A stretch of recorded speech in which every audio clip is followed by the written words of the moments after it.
I stood alone near the tall windows overlooking the moonlit ocean, a glass of sparkling water in my hand, watching it all unfold with a heart that felt strangely calm. The ballroom stretched for hundreds of feet, with floating candles and live musicians playing a soft classical melody. Waiters in crisp white coats moved silently, carrying trays of champagne and delicate hors d'oeuvres. Everything looked perfect, like the fairy tale Marcus had promised me the night he proposed. The night he made me believe that no matter what, I would always be safe in his arms. Then the music seemed to fade away in the center of the room. Marcus Hale, the man I had once believed I would marry, stood holding a thin leather whip in his hand. His fiancée, Isabella, was whipping a young maid across her back with deliberate, cruel strokes. The maid was on her knees, face buried in her arms, body shaking with each strike. Isabella's voice rang out above the music, loud and vicious. "You think you can embarrass me in my own house? You think you're safe because you're a maid?" The entire party froze. Plates of food dropped onto the marble floor with a sound like breaking glass. Glasses clattered and shattered. Conversations died mid-sentence. Phones were lowered. Every single guest, billionaires, celebrities, powerful executives, stood there in stunned, horrified silence as the whip rose and fell again and again, each strike echoing through the silent ballroom like a death sentence. I watched Marcus watch the scene with that same calm, satisfied smile he had worn for years. Then his eyes slowly moved across the room and landed on me. For one terrifying second, time stopped. He took a single step toward me, whip still in his hand, and said loudly enough for the whole room to hear, "This is what happens when you cross me, Sophia. You break the ones you love." The whip fell once more. That was the night everything shattered. I was 30 for that evening. I had been Marcus's fiancée for 3 years. I had smiled at his side in photo after photo, attended every gala, hosted every dinner, and kept the secret of his violent side locked inside me like a stone in my chest. I had loved him once. I had believed his promises of forever. But what I didn't know that night, what almost no one knew, was that the woman he was whipping, the maid named Lena, had been my friend for 6 months. She had been gathering evidence. She had been waiting for the right moment to expose the monster who had built an empire on fear. I didn't scream. I didn't cry in public. I simply walked out of the ballroom, stepped into the moonlit garden, and began the quiet, patient journey that would end with Marcus Hale on his knees, stripped of everything he had ever owned. This is the story of the night a billionaire walked in as his fiancée whipped a maid, and the entire party watched his empire fall apart in real time. It all began the way these things often do, slowly, then all at once. I met Marcus Hale at a charity gala in Los Angeles when I was 26. The ballroom that night was lit with soft golden lights and crystal chandeliers that hung like frozen stars above the dance floor. The air smelled of expensive perfume, fresh flowers, and the faint metallic tang of champagne being poured. I was working as a personal assistant for a tech millionaire who had just closed a big deal. My job was simple: smile, take notes, make sure no one's champagne glass stayed empty. But that night, when Marcus Hale walked in as the guest speaker, something in the air changed. He was tall, broad-shouldered, with a smile that could light up an entire room. His voice carried across the crowd when he took the microphone, calm and confident, talking about how he had built his empire from nothing. I stood near the edge of the dance floor, holding a tray of hors d'oeuvres. When he turned and looked straight at me, his eyes met mine for just a second, then he remembered my name. "Elena," he said, like he had known it all evening. "You have the same quiet strength in your eyes that I see in the women who really understand power." I laughed softly, nervous but flattered. That was the first spark. We started dating quietly after that. No big public displays at first. Just late-night drives along the Pacific Coast Highway, where he would tell me stories about the deals he had closed and the people he had broken along the way. I listened, mesmerized. He made me feel like I was the only woman in the world who could truly see him. On those drives, with the ocean wind blowing through the open windows and his hand on my knee, he would look at me like I was the most important person in his world. Sometimes he would pull over to a quiet beach, turn off the engine, and just look at me for a long time before saying, "You're the only one who can handle the real me, Elena." 6 months later, he proposed.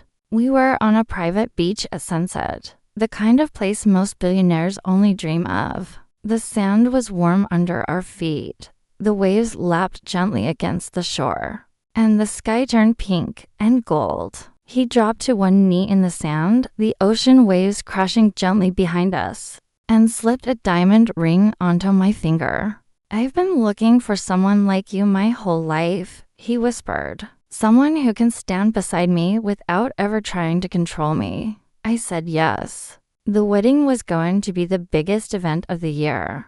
I spent months planning it in my head while he spent weeks planning the after party at his private estate. For the first year and a half, it felt like a fairy tale.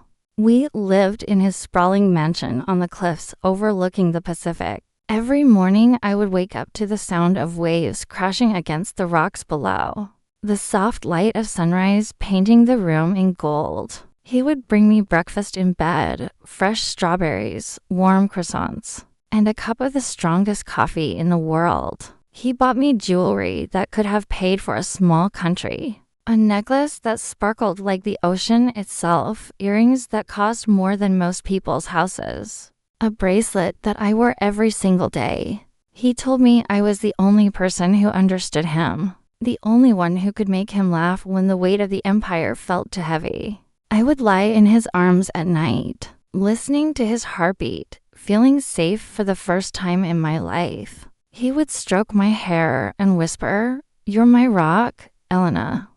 My everything." I believed every word. I told my friends, "This is it. This is the man I'm going to marry."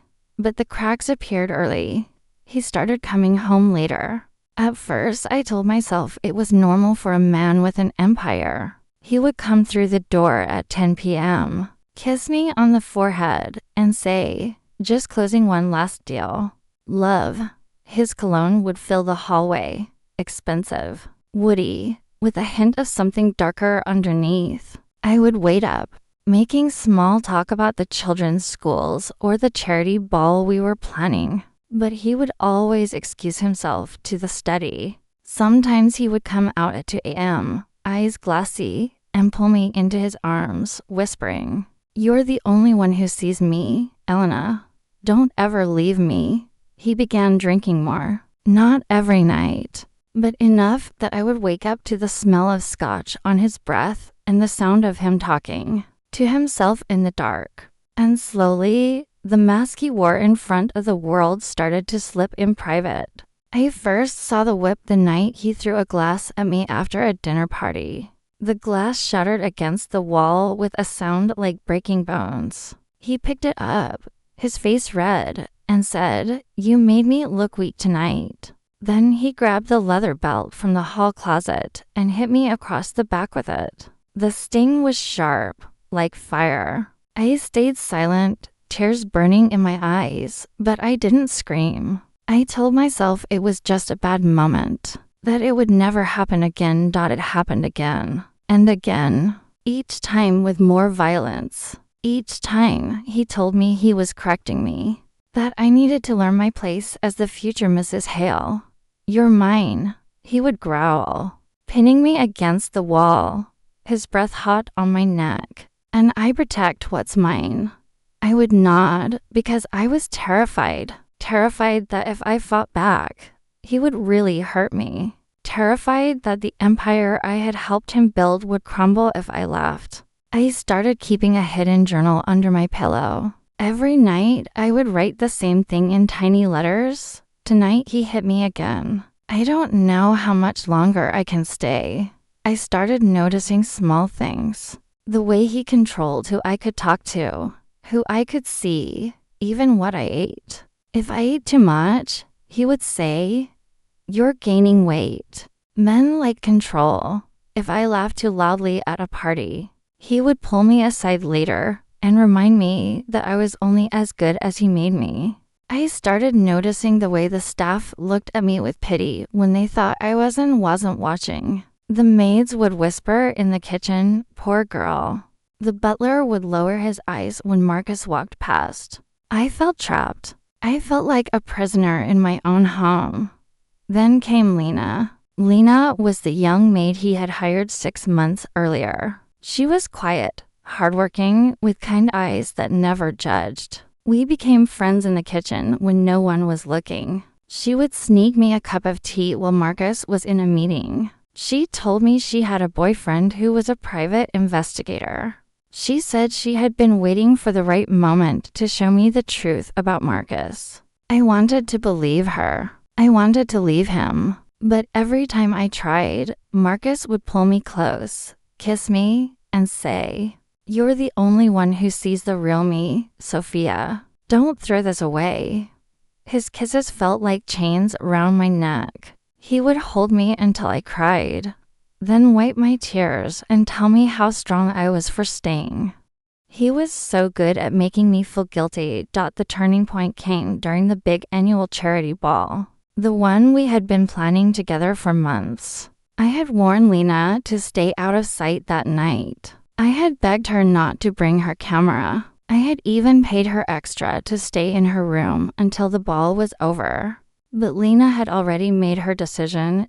She brought the camera anyway. She waited until the perfect moment, when Marcus was drunk, and Isabella was in the middle of whipping her, and she recorded everything. She recorded Marcus's threats. She recorded his cold smile when he realized I was watching. That was the night he noticed me in the crowd. I didn't go home with him. I walked out into the garden alone. The moon was bright. The ocean roared below the cliffs. I sat on the stone bench and cried for the first time in months, not for the man I had lost, but for the years I had wasted believing his lies. I called Lena at dawn. She met me at a quiet cafe 2 hours away. She played me the video she had been hiding. Every second, every cruel word, every threat. I didn't scream. I didn't break down. I simply said, "Then we end this now." Together, we hired the best lawyers in the country. We prepared everything: the whip, the bruises, the hidden journal entries, the security footage from the night before. We went to the police, not the Los Angeles police, but a special unit that handles high-profile domestic cases. The arrest happened at 7:30 a.m. the next morning. Marcus was served with a warrant while he was still in bed. The entire mansion was surrounded by authorities. His staff, the very people he had terrorized, watched in silence as he was cuffed and led away in handcuffs. Isabella, his fiancée, was arrested on the spot for assault and attempted murder. The board of directors met that afternoon and voted to remove him from every position. The empire he had built for 30 years began to crumble in real time. Companies pulling out, investors fleeing, employees quietly resigning. He lost the mansion. He lost the private jet. He lost the empire. And on the day he was sentenced, he was brought into the courtroom wearing the same expensive suit he had worn the night. He whipped Lena. He looked at me across the room. His voice was broken. "Sophia, I did this for you. I wanted to make you stronger." I looked at him and said the words I had been saving for years. "You never wanted to make me stronger. You wanted to keep me weak. Forever." I didn't enjoy the moment the way stories sometimes pretend. There was no rush of triumph. There was only a deep, tired peace. I had been waiting for this moment my entire life. Not for revenge. For freedom. The children, the 2 little ones who called me mommy now, were safe with me. The money was gone, but so was the fear. I started a quiet foundation that helped women escape exactly the kind of violence Marcus had been guilty of. It felt like the least I could do. Years later, I still see Marcus sometimes at court-ordered appearances. He is thinner. He is quieter. He no longer smiles like a man who owns the world. But I smile back. I walk through the world now with lighter steps. The mansion is gone. The empire is gone. But my heart is free. Power is not. Love. Control is not care. And an empire built on fear will always fall when the woman you broke finally finds the strength to stand up. I once believed I would live happily ever after with Marcus Hale. Instead, I found a happiness that was never part of his story, a happiness that was only ever meant for me. And this time, it was happily never after.